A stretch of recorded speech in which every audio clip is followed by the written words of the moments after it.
We are glad to welcome you on a Hard Reset YouTube channel, and in this video I will show how you can scan IMEI numbers.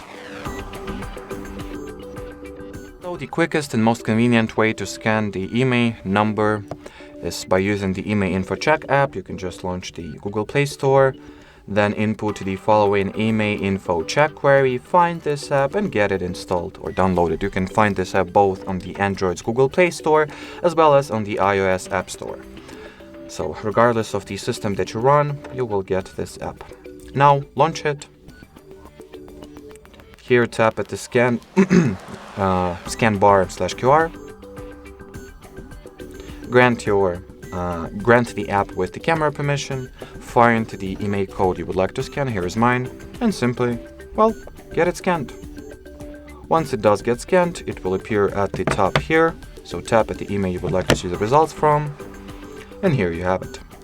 So that'll be it for this video. Thanks for watching. If you have any questions or suggestions, whatever is that you have on your mind, do not hesitate to use the comment section below. But as for now, thanks for watching and bye-bye.